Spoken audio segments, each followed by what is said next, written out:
thing is though, can this Nets team and Jordy Fernandez in particular get Cam Thomas and Nick Claxton to a point to where they're legit young pieces moving forward on this team and elevate these guys' plays, because this is a young team, and to me it's about player development. This guy's here to develop certain players. What do you have all these draft picks for? You want to bring in young talent and develop players. You have guys like uh, uh, Clowney and Jalen Wilson. So, but just speaking about Cam and Nick Claxton, because Nick just got paid. Like, is this the right guy to elevate these two players based on what I said and kind of his plan for them? Wait, you talking to me? Yeah, Hmm. you you Oh, you my you're name. you're the you're the Nets You're fan. you're the Nets insider. Yeah. Apparently, I am the net. Well, I've been outside most of the time, but listen. According to what I've been hearing around the league, the answer as far as Jordy Nelson goes is yes. Everybody likes his rapport around the league.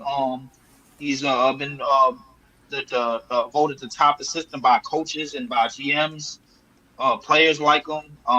Like holding guys accountable. There's a lot of stuff that he was getting done in the all season in terms of practices with a young group of guys, a bunch of young unknown guys, which is key going in for him because the thing with him is that like you want your young coach to have younger players that don't really have egos, that don't really have the diva mentality, that type of thing or whatever, man. So I personally think his plans going in for this team is going to include Claxton more so in fast break opportunities, more so on rebounding and pushing the ball. He has the ability to do so. It's not pretty. It's not crazy with it. It ain't on no Giannis stuff, but obviously, but he's gonna want him to they're gonna want to push pace. They're a young team. We're not really expected to do nothing. If we get over 25 wins, man, that shit is a shocker to any and everybody. So but I mean realistically, yeah, everything that he's gonna do is gonna include Clax. Clax did sign for 4 years, 100 mil. I mean, it was, I mean, to compared to the money that's about to be handed out, it's pennies on the dollar. You know what I'm saying? So, it's a lucrative contract, for the Nets to save money and build somewhat of a young core, somewhere down in the near future. So, but to answer your question, yeah, almost everything is gonna include clacks, pick and rolls, dribble handoffs, getting a rebound, pushing a break, those type of things, defense, switching.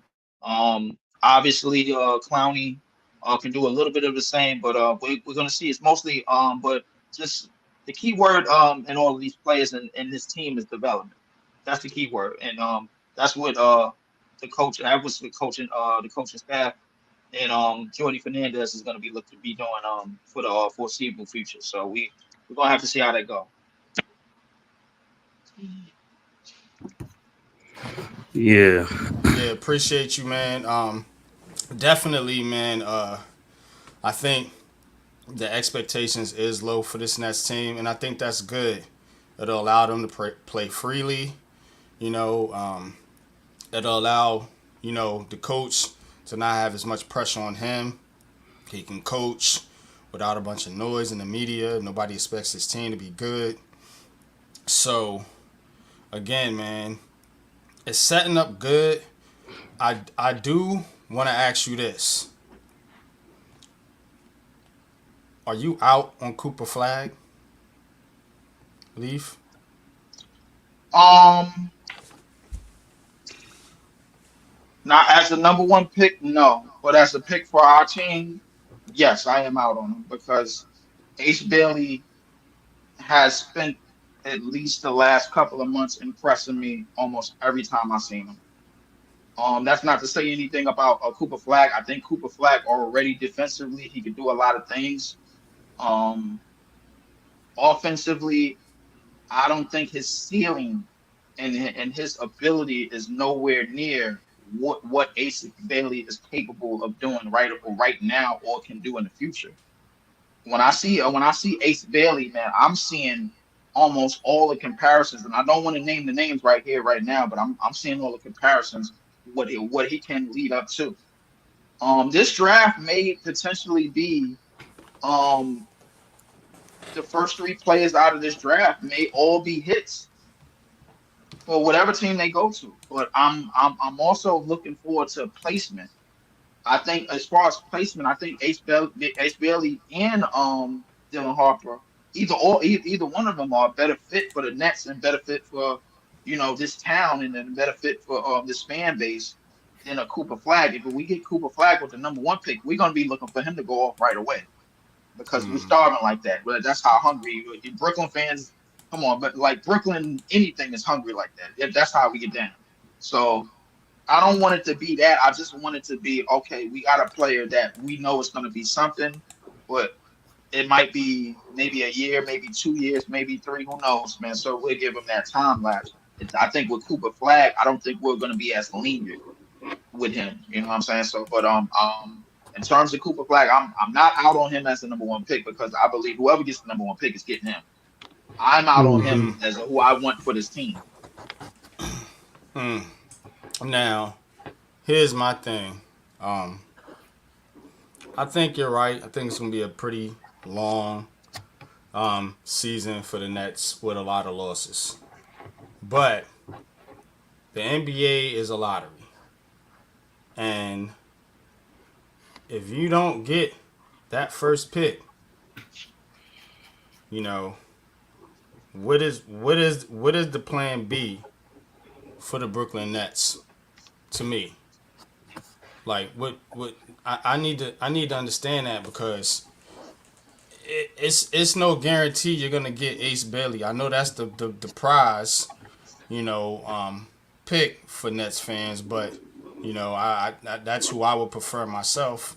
Just to clarify that, but I don't think necessarily that the Nets need to be all in on Ace Bailey. Like they need to have a plan of what type of player they want. You know what I'm saying? And who's gonna fit whatever Jordy Fernandez is trying to do here. So again, yeah, I'm with you, but is if Cooper Flag's out and he's there, are you trading the pick? If Cooper Flag, like I said, I think I'm okay. Excuse me, I'm okay with any of these three. But in terms of who I want Ace Bailey, and I want him as much as anybody else. But if we get Dylan Harper, or if we land at Cooper Flag, I'm okay. I'm not. I'm not going out in the streets and going crazy and ripping Brooklyn apart for that. I'm not doing that. Yeah, I would However, hope I would hope not. You know what I'm saying? no, no, no. We I'm not want gonna go crazy. to keep Brooklyn intact. So Yes, we do. Yes, we do. Especially knowing that I can go from like 100 million in 0.5 seconds, brother, with this team, and with it just about any basketball conversation because people have been trying me this summer, and I'm gonna put an end to it. I'm gonna put an but immediate end to it. but Coach, I know you are connected, in that sense, as far as your love for Rutgers and two of the players that we're discussing here, Ace Bailey and Dylan Harper, are both playing for Rutgers. In your opinion, which player you can throw Cooper Flag in there too. Which player you think would be the best fit for the Brooklyn Nets? Just based on what you know about the players, yeah. Because you guys consistently have always talked about you need a point guard, it's going to be Dylan Harper. Dylan Harper, his creativity, his size, because he's 6'6", 6'7" on some publications, but that's still good size over Schroeder, who's right 6 feet six Mhm. one. He can take you. He can post up in the box. He can still go outside. He's going to get guys in the right spot. His basketball IQ is phenomenal.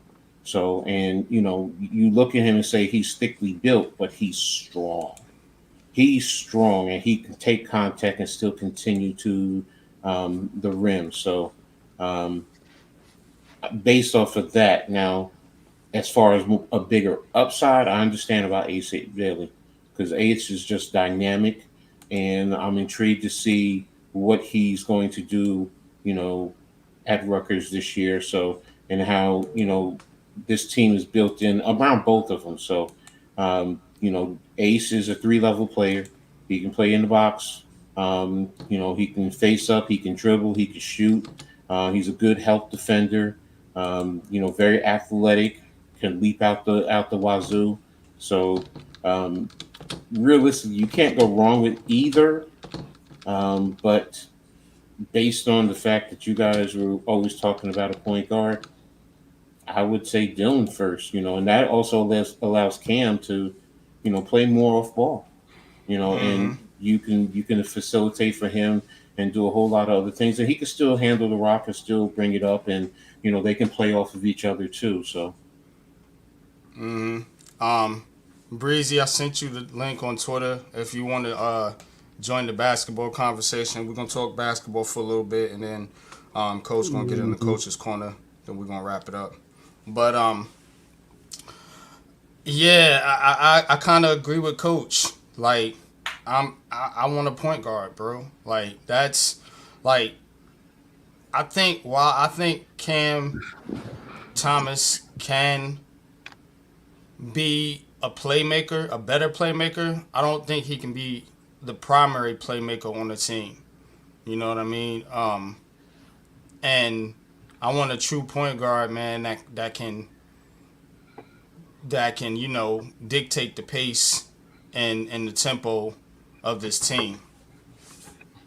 And you know what I mean? So like Ace Ace would work too, but now you're gonna have kind of you know a thin backcourt, and your front court is gonna be more. You know, you're gonna have more players there. When you throw in Claxton, Bailey, Clowney, some of these other guys, Sharp, like Mhm. so. I think the point guard would be the better fit, in my opinion. But I'm gonna get Mancave's opinion on that, man. What's your thoughts on what we said so far, Cave? Well, I'm just listening to everybody talk about with Cooper Flag, and what I'm saying, it's like, but of the four, he's the only one that played against NBA competition in the Olympics. Between Dylan Harper, Ace Bailey, and I keep saying everybody keeps forgetting about VJ Edgecombe. Like I said, that's the top four right there. You Mm-hmm. know, so yeah, I mean, listen, Ace Bailey, like I said, I'm here in Georgia, so he plays here. So so I see the comparisons, but I need to compare. The comparison is to Jabari Smith, who was here about a few years ago out of high school here too, 6'10", same thing, three-level player, score, everything. So if I mean, look at Jabari Smith at with the Rockets. If you watch him play, that's what Ace Bailey is projected to be. So you could take a little bit of that, but I mean, like I said, yes, all players are different. You know what I'm saying? But in the college season, we'll see. Like I said, Dylan Harper, I watched this game too, so I'll watch to see if he's really a true point guard because I'm thinking he's a combo guard, which is not a bad thing. Mm-hmm. So you have to watch we'll have to watch this season how they play in college because that's against high school competition. Now you get in college, now you're playing against bigger, stronger athletes too. You know what I'm saying? Then you get to the NBA, that's even bigger, stronger, faster athletes. So, you get to see if they really are what they are going to be. So first I want to see how they play in college first, and then by the end of the season, you'll see who's going to be ranked higher or whatever by the end of the season, college season. Yeah, man, that that is true. Um, we do gotta wait to see them actually play, but it's really to me Only hope I got is a Nets fan. Listen. If the Nets would be good if they have to get a top 4 pick. I To mean, get one of these cats, they'll yo. be in the Like, top 4. You I got to. feel like I'm gonna be honest with y'all, bro. I don't think we go lower than 3. But if listen, you know what? I'm putting my bias in this. The NBA owe us a top 3 pick. So with all the teams that we done deal, the NBA owe us a top 3 pick. That's the least they can do. That's the So least they can do. wait a minute. Why the NBA owe you a top 3 pick? They don't owe the Knicks a top 3 pick. They Whenever don't the owe Knicks, the Knicks.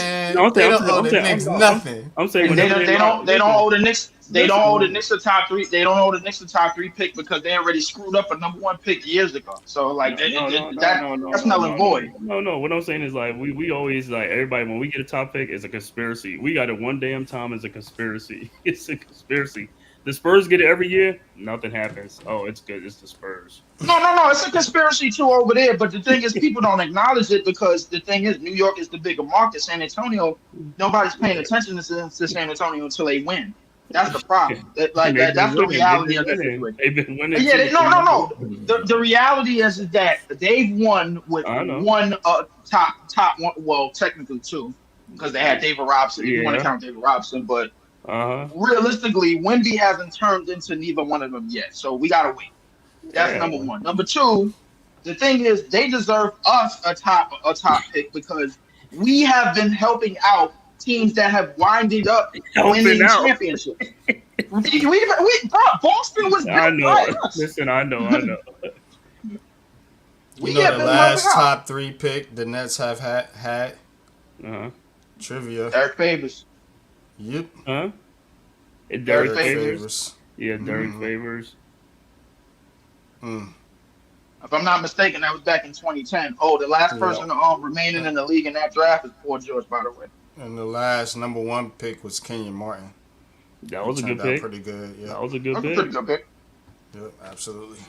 So, yeah, it'd be nice, man, if the Nets got the #1 pick. But if not, I mean, you know, just get a good player, keep building the team. You got more picks to will and deal with, man. I just don't trust Sean Marks at all. And that's another concern of mine. Why is he still there? Because my whole thing is they really should have keep Kenny Atkinson. He should have still been there because Kenny was really getting the Nets on the right track. That guy developed young talent. Actually, I would think if he was here now, I would be more confident with him. I don't know Jody. What's his name? Is it Jody or what is his name? John Fernandez? His name? Jordy Fernandez. Jordy. Yeah, I don't know too much about him. I know he's an assistant coach, but like I said, I know Kenny Atkinson. He has a track record, so I mean, he might be good because you got to think a coach like Kenny Atkinson, they're going to want to play the veterans. They're going to want to, you know, try to win as many games as they can, yada, yada, yada. So that's why I was saying earlier the expectations being low is good for the Nets and Jordy Fernandez because it'll allow him, you know, at least this season, you know, to kind of figure things out and see what he has in his team. Mm-hmm. So, but what about them Knicks, man? Y'all gonna get rid of Julius Randle or we ain't getting rid of Randle. You gonna trade? They need a big.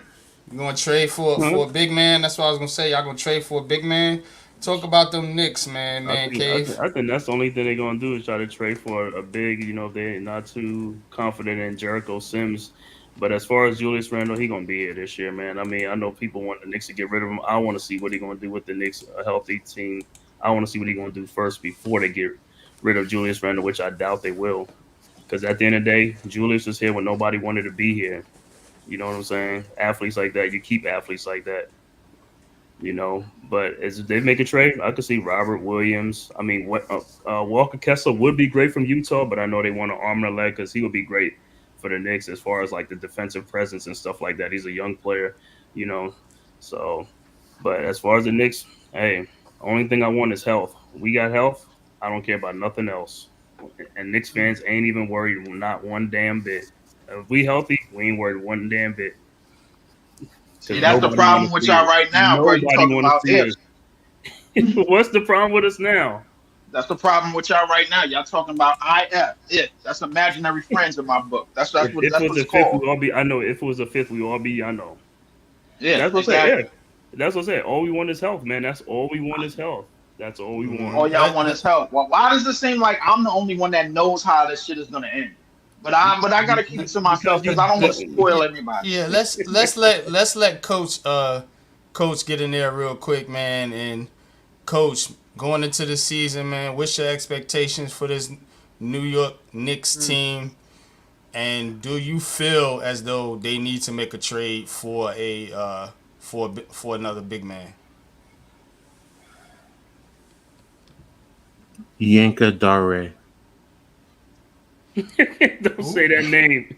Yinka Dare. I think that's the late Yinka Dare.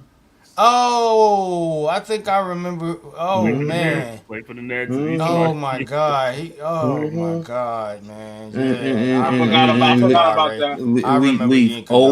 There's just one thing God, I want to say one thing to Leaf though. He said, "Oh, the NBA owes the Nets." Right? That's what you say, right? Yep. Okay. Let me just throw some names at you. Okay. Well, I'm not going to say Dwayne Washington, but Dennis Hobson, Chris Morris, Mookie Blaylock, Derek Coleman, Kenny Anderson, Tim Thomas, Kenyon Martin. I'm not going to say Eddie Griffin. But you say the NBA owes. I would say the NBA at least as of today owes us a top. As of today. If you want to, like, now, but you were throwing the Knicks. But you said your exact words were, but the Knicks had the number one and they ruined it, which was Patrick Ewing in 1984. But yet and still, it's the Nets today. But the Knicks are of the past. So I just want to make sure I understand that right. So it's a double standard. It's a double standard. It's the Nets for today, but the Knicks are the past. Okay. It's not. No, wait. Hold on. Let me clear this up before we go any further. I'm eating chicken right now. Here's the thing. The thing what? Wait a minute. You said what? I said, here's the thing. No. Pause. Wait a minute. No. What did you say about chicken? What did you say about chicken? I said I'm eating chicken right now. My bad. I thought you said something else. That's what I was like. Coach, clear your head, bro. Come on. All I heard was chicken. All I heard is I'm chicken. I was like, what? Wait, what? Bro. Look, Coach, clear your head. Come on. Clear your head, Coach. Come on. All right, listen. First off, the reason why I said what I said because we gotta realize how the Knicks got this team that they're about to come into the season with in the first place. Correct me if I'm wrong. Did y'all not get rid of most of y'all draft talent to get But you said the point was what the point you said. I'm only going based off of what you said. You said the Knicks had the number one opportunity, number one pick before and ruined it. You're telling me Patrick Ewing was ruined? I mean, seriously. That's what you said, Leaf. You said the Knicks had the number one pick and they ruined him. Compared to all the other all-time great centers, I think we can all agree that Patrick Ewing is supposed to be sitting on at least one championship right now. Michael Jordan. Come on, Michael Jordan wasn't around. Michael Jordan wasn't around in 1994. He was gone for a couple of years. So somebody else, some other all-time great center took advantage of that time. Somebody else took advantage of that time. And it wasn't Patrick Ewing. But now you're talking about Patrick Ewing in his later years. I get where you're going, but to capitalize on his prime market, because you could see if Akeem Olajuwon got his too because Michael Jordan was gone, but Akeem wasn't winning. And that's the other center that I'm talking about. The thing is, everybody knows that the Eastern Conference, the second that Michael Jordan left in 1993, everybody pretty much knew that the Eastern Conference, bro, basically. You could it would not be an argument, bro, but you could basically say the Eastern Conference at that time belonged to the New York Knicks. They was the second team up. Nobody seen anybody else coming. Okay, Leaf. If you want to say somebody else, that's fine. but Okay, here's the reality of Miami at that time. Miami was there. Miami in '94. Orlando, In or '94. Orlando didn't Orlando lose to Akeem? Oh, no, it was in That- '94. I'm That sorry. was in '95. That was in '95. in 1994. That Eastern Conference was the Knicks to lose. And why did we lose? We didn't lose because they ruined Patrick Ewing. They lost because of John Starks. I love him to death, but come on, bro. Right. If it wasn't for John Starks, that championship was going to the Knicks. So no. See, my point is, you use the word ruined. Mesco, Charlie. You said ruined. You got an issue when I said ruined. When I say ruined. When I was speaking as far as the all-time great centers at that wasted. You're saying they wasted the opportunity. Am I correct? That's what you mean?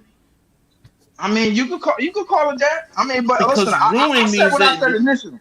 But ruin means that he didn't have a good career. They wasted. I mean, not wasted. They didn't even develop him. That's not what I meant when I said ruin, bro. But I mean, but okay, that's why I'm trying to be clear, because you said the word ruined. In sports, when I hear ruined, it's like, yo, it's not you wasted there's a difference between wasted the opportunity. Yes, you 1,000% right. They wasted the opportunity when Michael Jordan was gone those 2 years. Patrick Ewing should have had at least one championship. I will agree with you there. But when you say ruin, that's like, yo, the dude is an all-star. He's in the Hall of Fame. How is that ruining his career?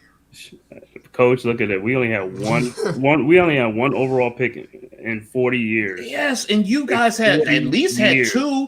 Y'all had two, and then you've had in the top three several times. Neither one of them was Patrick Ewing, bro. And y'all know but the point I'm making.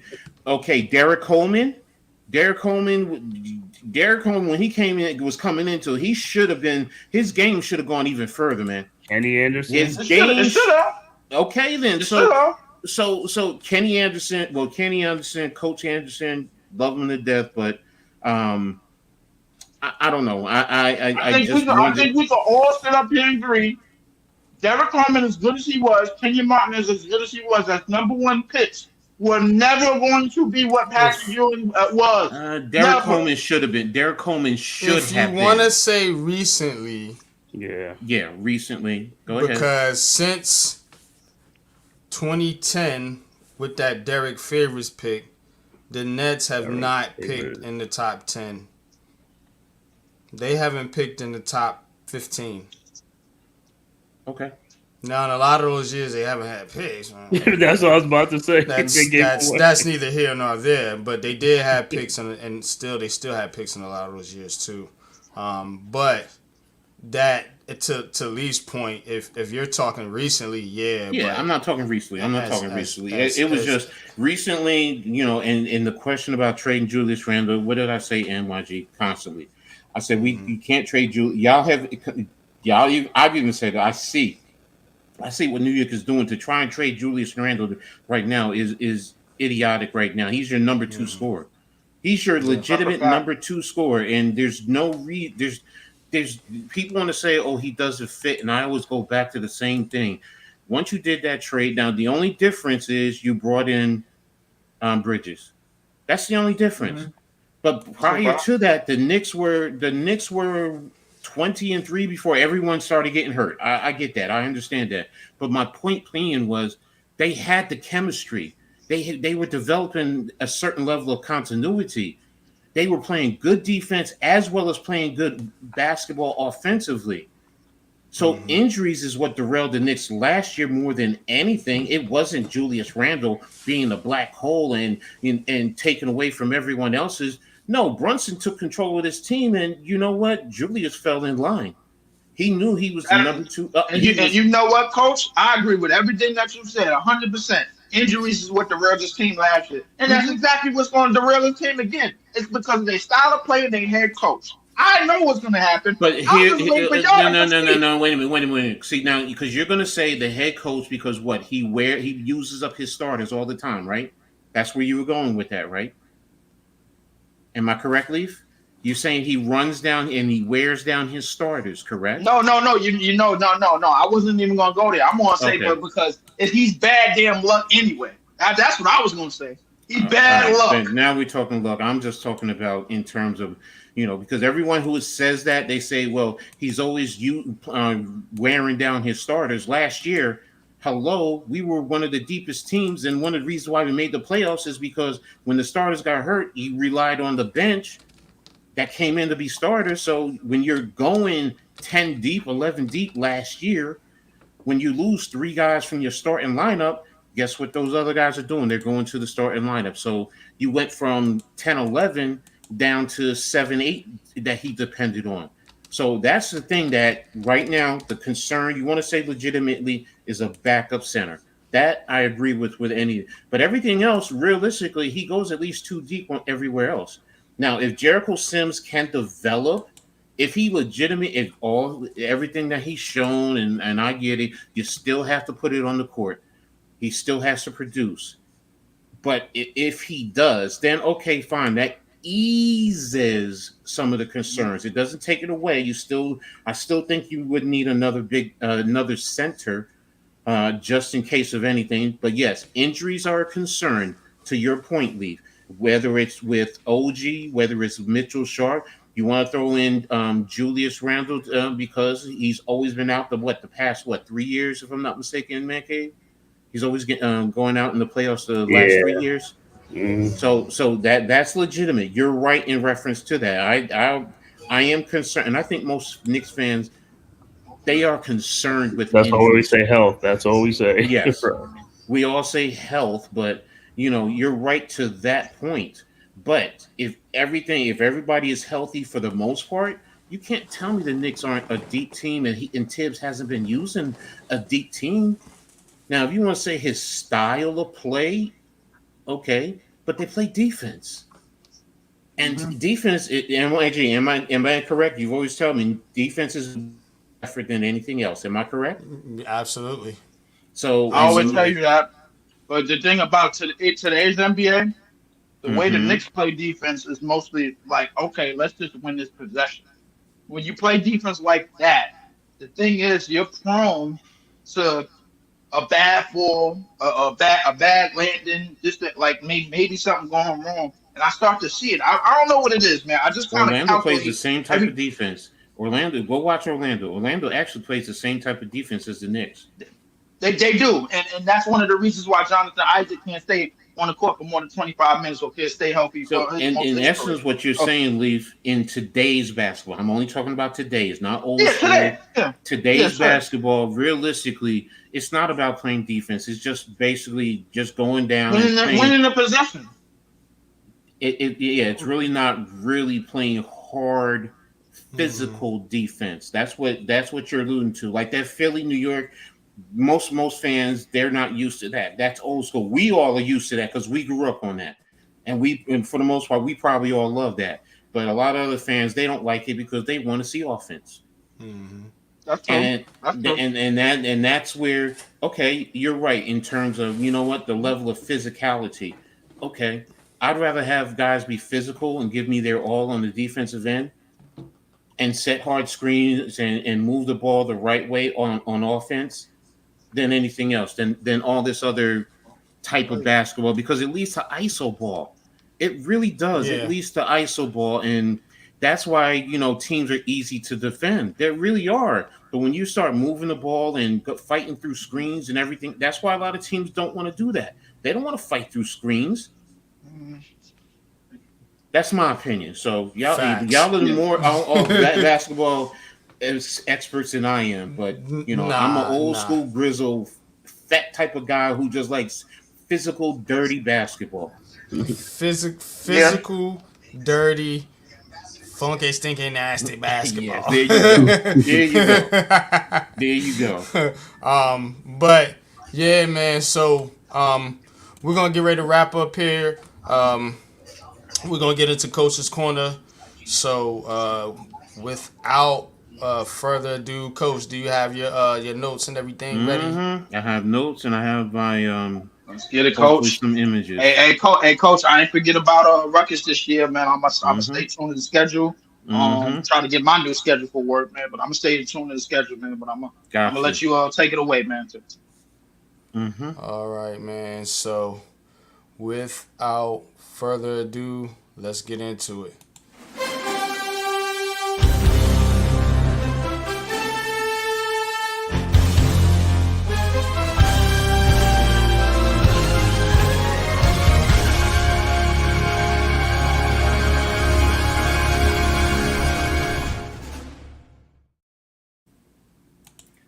All right, NYG. Thank you for this. I really appreciate this. Um, Before I really get into it, there is one thing that I want to address. It does deal with the NFL. I talked about it yesterday on um, the Reading Attack show, and I'm going to show you a little something that I put together. Let me see. Damn it, I can't bring it up. I can bring it up if you need. Yeah, no, it's on one of my other. I'm trying to figure out how to get to it on the I'll see entire screen. It's something. Where is it? There it is. All right. Do y'all see this? Yep. All right. Yesterday I spoke on the situation. Go check out the episode if you want to get more into it. One of the things I wanted to talk about, because I call this life-changing mentality. A lot of it deal. We all know about the Tyreek Hill arrest, traffic situation. You've probably already seen the body cam now, and I've upped my ante because originally I said I wanted the cops to, just get some type of training to, correct and better themselves, because I really wasn't too sure. But based on those body cams, all those cops need to be fired. Plain and simple. There's no reason why you need to, just so you guys understand who's that white guy. That's Scotty Scheffler. If you remember the golfer who got arrested, he was never taken down to the ground, but Tyreek Hill was. And I have an issue with that. And that was a situation where, as Chris Canty said today, you were just trying to put the boy in his place. That's all that was. And I have issues with it. So, where is it? Miami-Dade, whatever it is.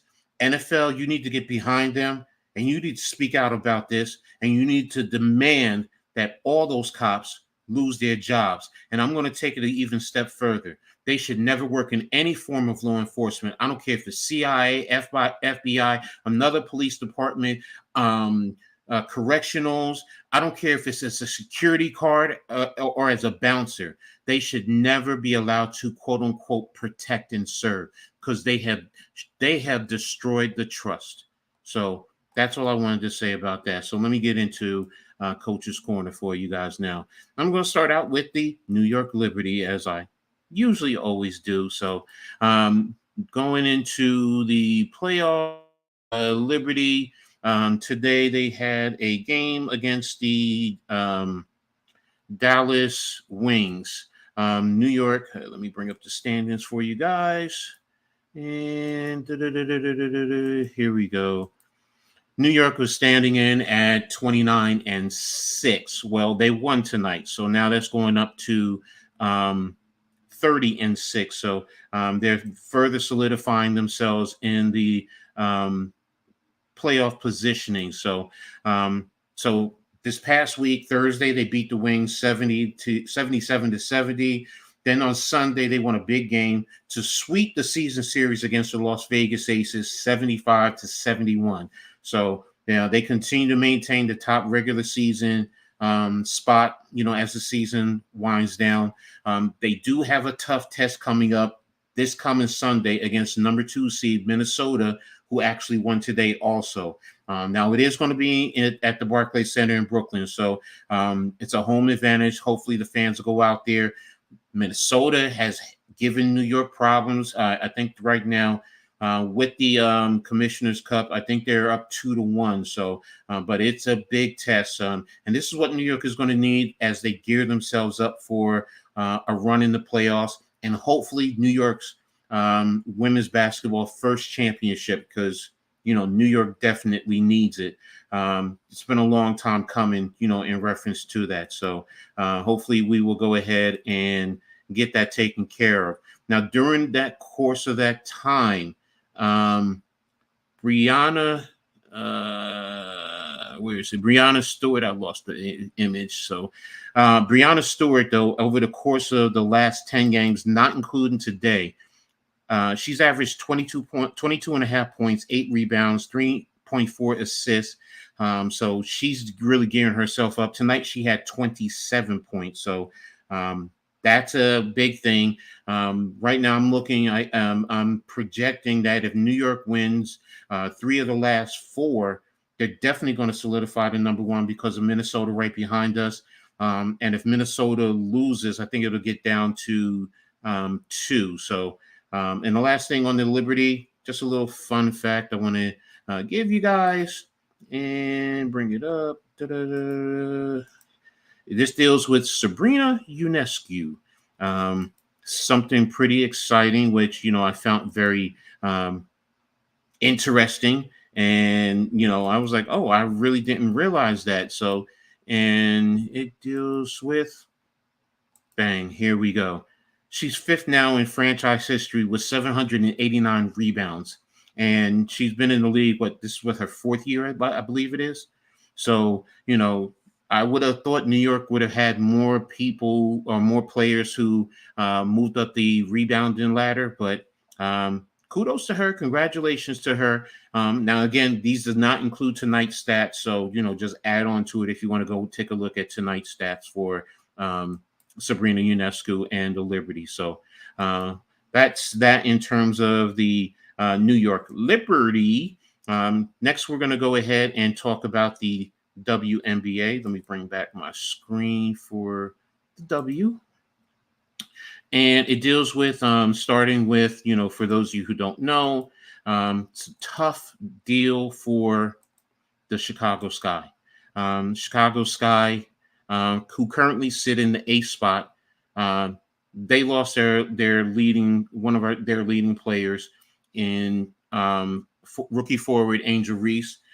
She's been put on the season-ending injury list with a wrist injury. She went to have surgery. I think she either has it or she will be going to have surgery soon and start the recovery process. It's tough for New York, for Chicago, because they're fighting for that last playoff spot. And Reese has done well contributing, being the leading rebounder. Also, with her being in contention for the Rookie of the Year with Caitlin Clark. So we'll see how it ends up. I still think she'll end up at number 2. But right now, Chicago is still fighting for that last playoff spot. Now, the push comes down to 3 teams: Atlanta, Chicago, and Washington. Chicago currently holds the spot. They were before tonight's game. They were 1 game ahead of Atlanta. Atlanta ended up losing tonight, and then 2 games over Washington. So they're going to be fighting tooth and nail. All 3 teams are playing teams that are either in or fighting for the playoffs. Chicago plays Washington, at Minnesota, Phoenix, at Atlanta, and they close out at Connecticut. So that's a tough one right there, especially because they have to play the number 2 and the number 3 teams in the playoff spots. Atlanta plays against Minnesota, which they lost tonight. Washington in a home and then away. Chicago, and then they're at New York. So they end up playing the number 1 and the number 2 teams basically to close out the season. In Washington, they finish up against at Chicago, away and then home to Atlanta, New York, and then Indiana. So they have, some would argue probably maybe a relatively easier than the other 2. But if I had my opinion, I still think Atlanta is going to make it. They definitely have the talent. They have the coaching, and they have a little bit of a slight edge in veteran leadership, especially with Tina Charles over there in Atlanta. So also the fight for the other playoff spots or playoff positionings. Number 2 and number 3 are going to be between Minnesota and Connecticut. I think Minnesota is going to edge them out.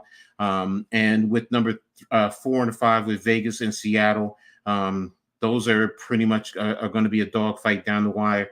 And then Indiana, they're close to locking in the number 6. I think they're pretty secure because they got 2 games up on Phoenix right now, and Phoenix has been losing ground these past few games there. So, but you guys see the overall record, with these teams. Oh, sorry, I didn't have Minnesota Washington up. So, but you can see, like I said, Atlanta lost today. So, I don't think Chicago playing tonight. Let me double check that ahead. Put that down. WNBA. And Chicago it's Connecticut and Los Angeles. So Atlanta is a game and a half behind Chicago. So but that's it right there in terms of the WNBA for you guys. So next I'm going to move over to some college football now, and I'm going to start with Syracuse. Syracuse took on the Georgia Tech Rambling Wreck, the Yellow Jackets. I said Rambling Wreck. Sorry. Georgia Tech was number 3 in terms of the rankings, the Associated Press rankings. So this was a big game for Syracuse. Let me close this out. Okay, here we go.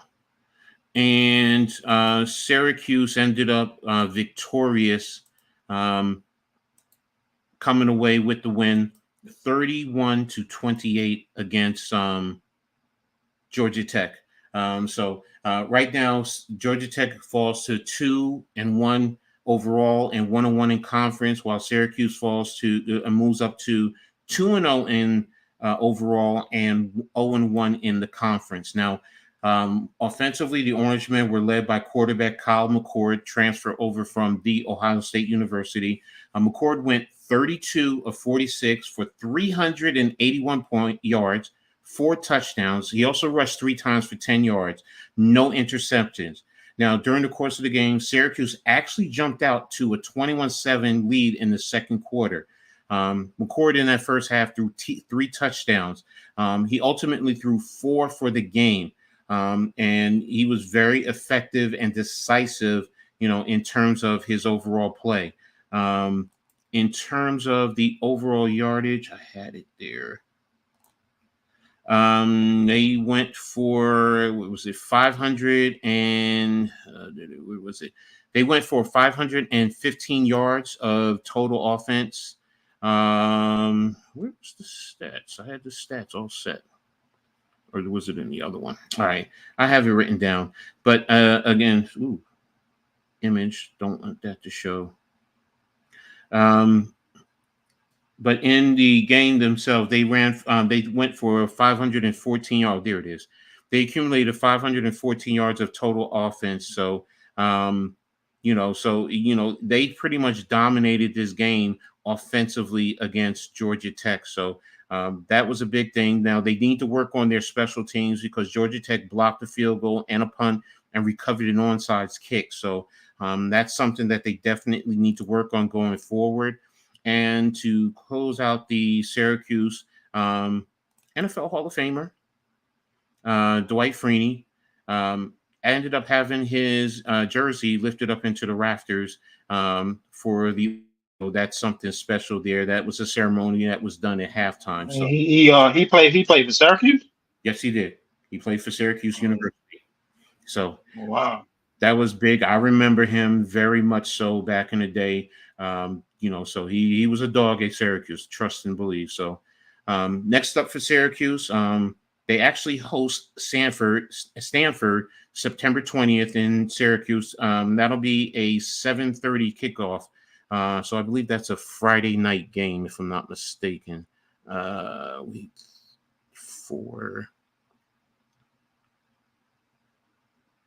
Yeah, it's the 20th would be a Friday night game. Why do they not have? Oh, I have Big Ten locked in. That's why. Come on, Edward. Lock out a Big Ten. There we go.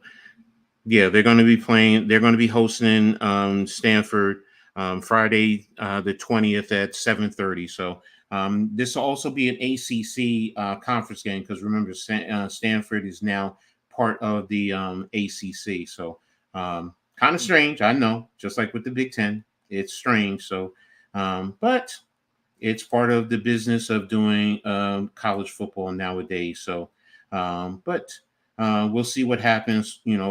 More than likely, they're going to come. They're going to come away with a win. I think in the ACC, yeah, Syracuse is tied for Boston College with the lead. Like I said, and Stanford is 1-1 overall, and they haven't had a conference game as of yet. So, in other college football news, if you haven't been paying attention, the Fighting Irish, Notre Dame, had a big game, or it ended up being a big game, where they ended up taking on Northern Illinois University of the MAC. And they ended up in a fight of a game. They were projected to be to walk away with that game, and it ended up not going their way. Northern Illinois ended up defeating Notre Dame 16-14. They put on a classy offensive. They put on an offensive game, outclassing the Irish 388 to 286 yards. They even blocked a 61-yard field goal at the end of the game. So that was a devastating loss for Notre Dame.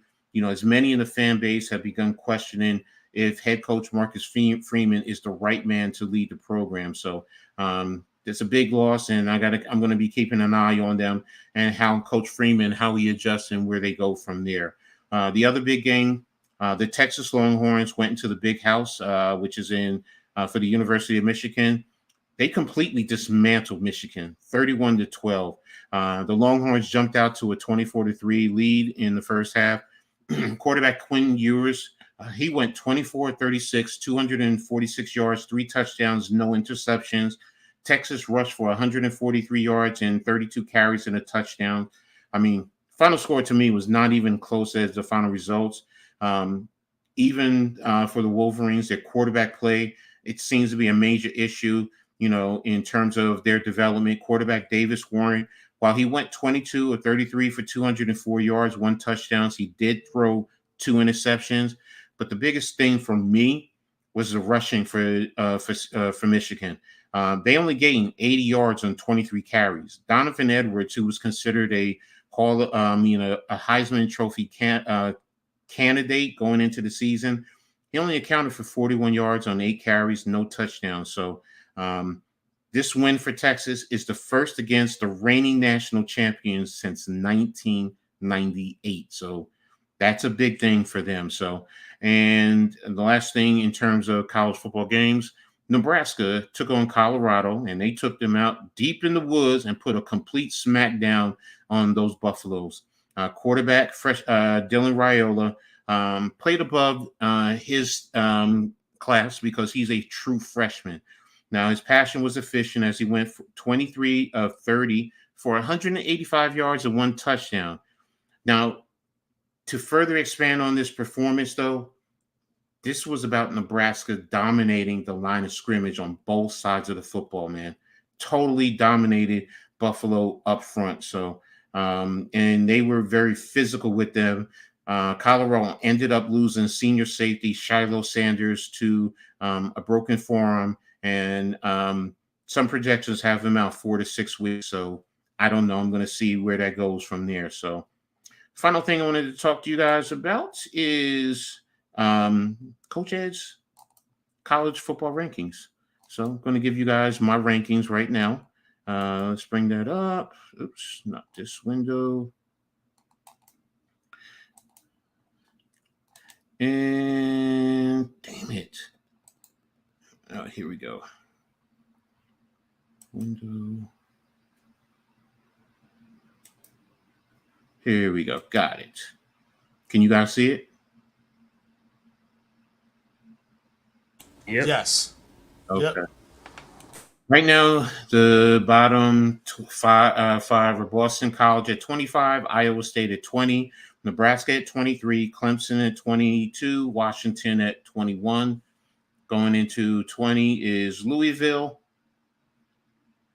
19 is Notre Dame.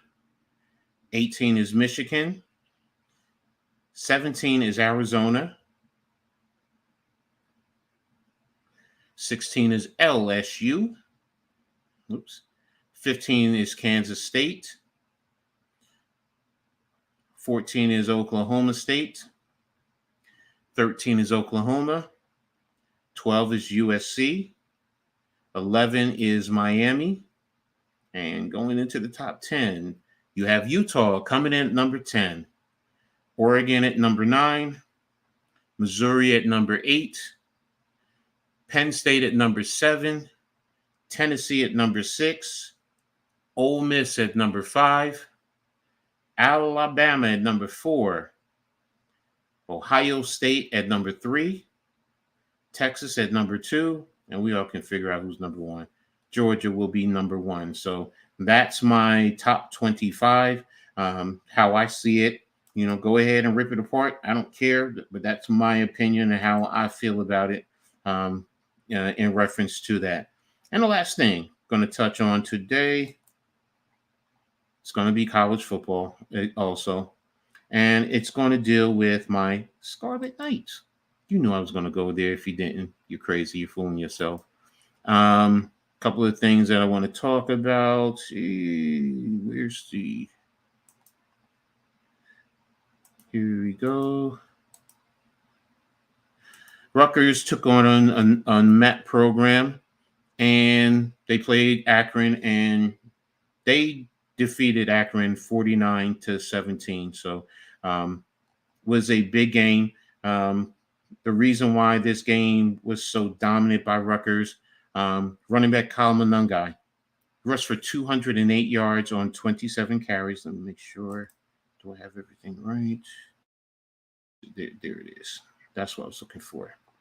And here's Kyle Monangai, number 5, who's getting lifted into the air for you guys. So, Monangai rushed for 208 yards on 27 carries. The 208 yards is a career high. Also 3 carries. On the season, Monangai has rushed for 373 yards and 4 touchdowns already.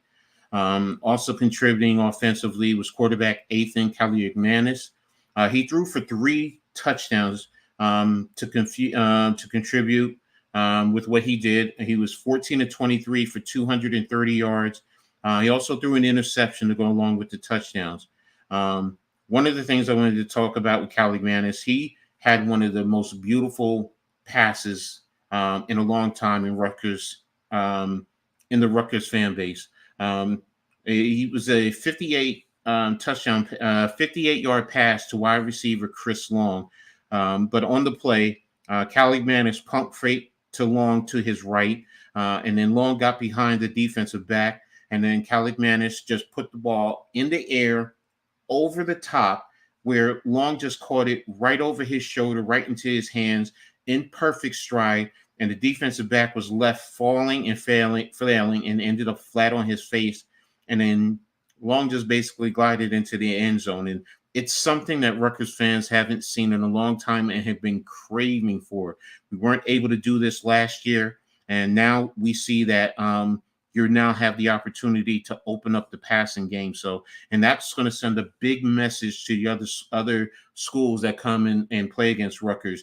You can't load the box like you did to try and take away the Russian attack, which now is also going to help in the Russian attack. You got a quarterback who's throwing 3 touchdown passes per game, as well as throwing the ball deep. It's now going to allow you to use the running attack a lot more efficiently and effectively. Now, the scores for Akron, they did account on the touchdowns were accounted for on blown opportunities. One was down the Akron left side. Rutgers blitz for some reason. The safety, the linebacker, and the cornerback from that side, and they left that receiver by himself. The other safety who started on the other side of the field was trying to rotate over, and he could not get there. And it was I believe it was a 35-yard touchdown pass.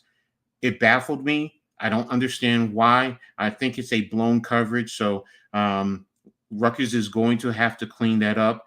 Otherwise, teams are going to try and exploit the same thing. The other one was against the second and third units. It was a long touchdown run by the running back. But, I think I attribute that to young players being in the game. So it is what it is. This week, Rutgers is also on a bye. But next week, they're going to be traveling down to Blacksburg, to Virginia, to take on the Virginia Hokies. So this bye comes at the right time because Rutgers has been dealing with a lot of injuries along the way. So hopefully we'll be able to get things going and be ready for Virginia Tech. So last couple of things I want to touch on. The first thing is in reference to Kyle Monangai. Excuse me.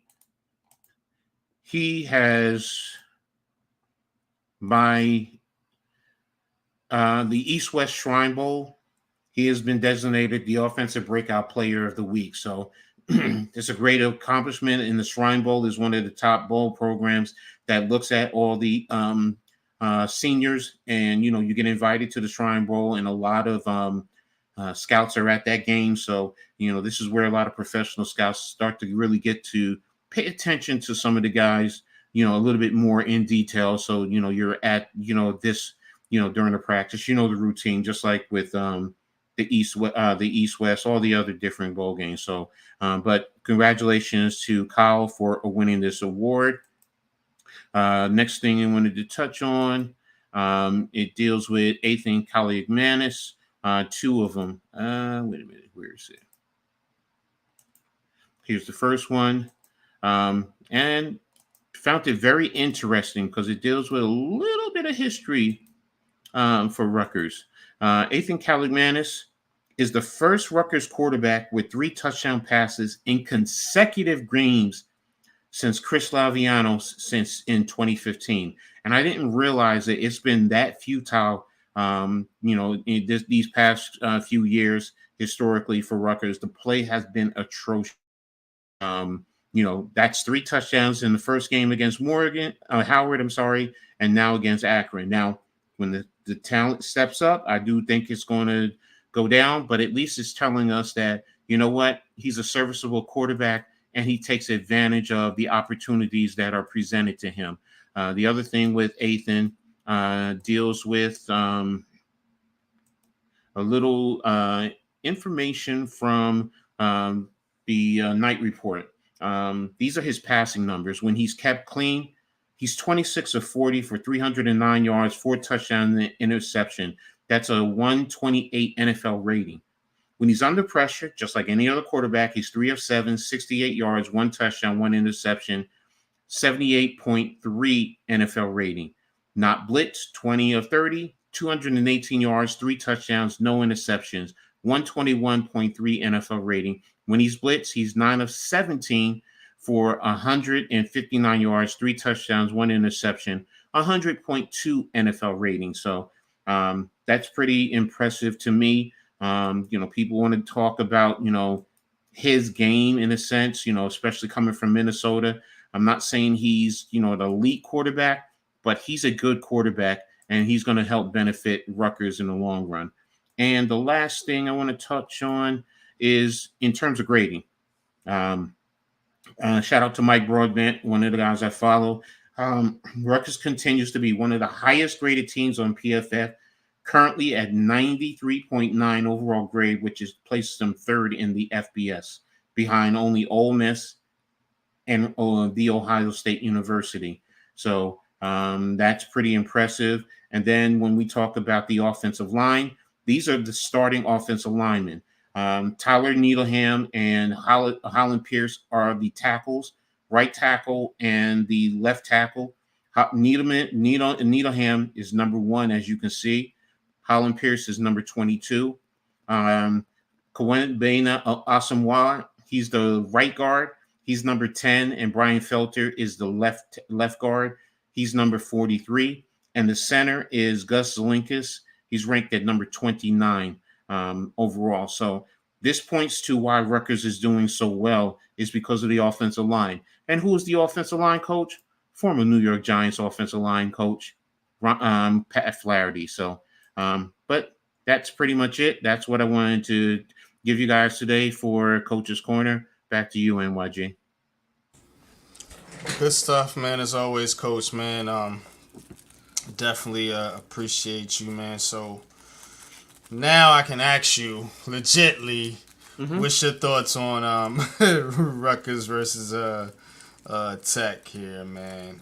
Right now, Tech is the question is which is Tech really good because of what happened with Vanderbilt. A lot of people are questioning it, and I think Tech is a lot better than people are questioning. I just, I give Vanderbilt credit, and I think Tech was, kind of expecting a little cakewalk. It's going to be a tough game for Rutgers.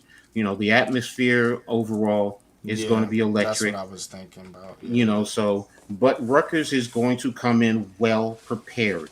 Don't forget Rutgers they beat them soundly last year. I think it was 31-16, if I'm not mistaken, or something to that effect. And it was expected to be a lot closer. So Rutgers is very physical, and on both sides of the ball. But again, I think Virginia Tech is going to feed off of the energy from the home crowd, and they're going to really bring it to Rutgers. They want payback for last year. So I still see this game can go either way. I'm waiting to see what the betting line is. If I have to say, I think they're going to give Virginia Tech a 3.5 point favorite. Rutgers, like I said, they've been beat up. Tyreen Powell, who's their other starting linebacker, hasn't played at all. So this is going to be his first game back, if he's able to play. Whatchamacallit, Akron did kind of attack the linebacker level against Rutgers this game. Howard wasn't able to, but you're talking about the FBS team, which is, a mid-major. So I'm expecting Virginia Tech to be able to do that. They have also Kyron Drones, a very elusive quarterback who can beat you with his legs. Have those elusive quarterbacks at Tech. It's one exactly. thing Tech is known for. So Rutgers is going to have to.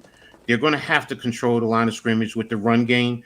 But now if Ethan can, get the pass off, get the passing game going, and guys can make plays down the field, it's going to force Virginia Tech to play back, and that's going to play right into Rutgers' hands because their offensive line is definitely giving the running backs the passing lanes, the passing alleys that they need. I think they're also going to have, if not all, but a bigger complement of their running backs because I think this game they only used 2 running backs because Sam Brown was hurt, and he's their second string running back. Sam Brown is about 6 feet, about 235, so he's more of a physical type. Well, they're all physical. They run hard. When I say legitimately, think of Isaiah Pacheco. When you think about Rutgers running backs, they all pretty much run the same way. Kyle is, he'll make a guy miss in the hole if he has him dead to right. But he will dip his shoulder and lay it right into a guy's chest and run him over. So, and they all seem to fall forward. So, I'm excited to see the matchup and see where it goes, and then what we could do. Now, one of the biggest things with Rutgers defensively is they're not getting a lot of pressure on the quarterbacks like they used to in the past with their front four. Aaron Lewis has to step up, man. He has to be a beast. But you're also going to get Wesley Bailey back, who's been out, who's their leading sack returner from last year. So, all right, cool, man. Appreciate you, man. Good Coach's Corner, man. As always, definitely appreciate each and every one of y'all for stopping by Heart of the City tonight, man. And we always talking that NYC flavor. You already know what it is, man. But definitely tell the people where they can find y'all at, man, for the rest of the week and what y'all got going on. And give me a few minutes backstage, Leef, and I'll let you. Oh yeah, of course. I'll go first. YouTube.com/Leaf4788. I will be around for a good portion of the season. Got to set up my new schedule. I'm back to getting that good old W2 money. The 1099 money was good, but I got to get back to the weekly check. I mean, so yeah, I got to get mine. You know what I'm saying? I got to get back, man. I got to get back on the book. So, um, shout out, of course, NYG Unpopular Opinion. Shout out Coach Ed. Shout out Mancave. Shout out Lou. Shout out Lou. Follow me as well. Shout out Big Pat. Shout out, of course, the man, the myth, legend, big fan Breezy. Shout out everybody in this world. Um, yeah, definitely. But I'm gonna try to get back. Hopefully this winter I'll be chilled up in the house making these videos, man. That's probably be the proper time to do it. My car can get some rest, man. And then I can get back to trying to get back to monetization. You know, I'm trying to clean up my act on YouTube. You know what I'm saying? So, shout out to everybody though. But definitely, man. Pop, you got me. I'm gonna stick around for a little bit. All right, you can find me the Man Cave podcast on the YouTube, the Man Cave _ God on Twitter. Also, like Thursday coming up, I'll be with Coach. We're gonna be doing the full court press on Thursday. Friday will be the Black Top podcast, with my brothers NYG and the Coach. And then also Saturday, I'm thinking about probably doing the Oregon versus Oregon State game. I want to see how my schedule look like, so I should be able to do that or live streaming that game on Saturday. And then of course Saturday night, with probably leather to the face, depending on if we get leather to the face. And Sunday, Giants Convo, and then also all day long with the Big Blue Crew Sports Network doing live streams with the Giants game. But like I said, make sure you please hit that like and subscribe button. Also, share on all social media platforms. Make sure you subscribe to the Big Blue Crew Sports Network, the one-stop shop for all sports contents, one centralized location for all our contents. If you haven't subscribed, please go subscribe right there, right now, the Big Blue Crew Sports Network. And all the Big Blue Crew Sports members, NYG Unpopular Opinion Sports, the Coach Ed Gladney's Amazing World of Sports, Big Pat's Sports Talk, G Nation Inside Sports, Miz in the Midday, Wales to New Jersey, Mac the Giants fan, Big Blue in the Bronx, certified, I keep saying certified, classified 3F with Joel, and all the other members of the Big Blue Crew Sports Network. Now you got it, Coach. Yeah, Coach. You got it. You can reach Coach at Gladney's Amazing World of Sports on YouTube, on Twitter, X, whatever you would categorize it. It's Skies Papa 72. That's SKYS POPPA 72. On Instagram is Don't Sweat the Technique, and on TikTok it's Ed Gladney. That's where you can find me at. And this week I have tomorrow, Pick and Roll podcast. I have that's at 5. At 7, I have doing it for the R, where I talk Rutgers athletics, everything that's going on in Rutgers. Thursday, like Mancave said, I said the full court press. Wednesday, depending, I might be on one of the late night shows with either Pat or Lou, whoever's running it. Friday, I'll do the actually there's going to be a change. This Friday we're now moving the whatchamacallit, the halftime coaching adjustment show. That's moving to Friday now. So we're doing that so I can stay open on the weekends on Saturdays for college football. So that'll be either 7:30 on Friday. So we're just moving it there. So still sometimes we might catch it on Saturdays, but for now it's going to Fridays. Saturday, I was thinking about doing Bama, Wisconsin. I'm doing a doubleheader back-to-back, Bama, Wisconsin, and Mancave. If you're going to do Oregon and Oregon State, then I'm going to probably either do the backyard borough, which West Virginia and Pitt, or Washington, the Apple. I was thinking about that game Apple too. Bottom 10, the Washington State, Washington. Probably more apt to do that because it's Big Ten. So and then of course Sunday Giants conversation. So and then next Monday will be Reading Attack Sports Live, getting into it. So that's pretty much it, man. Always staying busy. Also, how could I forget, man, my shows, man? Leaf is the lead.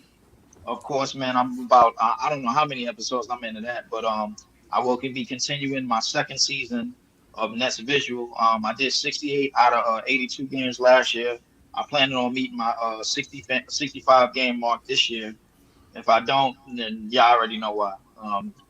Because the team is ass. So I mean, but yeah. So well, we gonna figure it out this year. And I'm also planning on starting to pack them up. That's gonna be my Green Bay Packers Okay. podcast number. So that's going down. Yeah. So yeah, we gonna start packing them up left and right. Listen, everybody think Gonna we get down and packed out. up. Yeah, everybody think we down and out, man, because of that BS that happened on Friday night in Brazil, man. But I mean, it is what it is. A lot of first week jitters. Well, I can't even say first week jitters because today's players they use the first 3 to 5 weeks to get in shape in the NFL anyway. So I mean, man, we just gonna have to see, man. We a young team, and we gonna figure. We peaked a little bit early, but we gonna figure it out. We damn sure ain't gonna lose to the damn New York Giants again. That's what we damn sure not gonna do. So it is I what don't it even is. think we play y'all this year, but anyway, Nick, we still got the upper hand. Yo, Nick, just for the record, man, I'm sorry I didn't see that. Good, but that picture was taken in 2012, 2011 when I was the DC of the New Jersey Lions minor league semi-pro football team. Cool, man. But definitely appreciate y'all, man, for tapping in. You can always catch me here on Unpopular Opinion Sports with my unpopular opinions. Heart of the City, the Black Top Podcast, New York Giants Conversation, and of course on the Big Blue Crew Sports Network, where all the streams will be streaming multiple games this Sunday. Once again, we will be getting into basketball streams coming in this fall. So we're going to be doing a lot of live streaming here on not only Unpopular Opinion Sports, but the Big Blue Crew Sports Network. So definitely go sub to myself, all these content creators, and the Big Blue Crew Sports Network. And until next time, we're going to get up out of here. Y'all know how we do it. Deuces. Peace.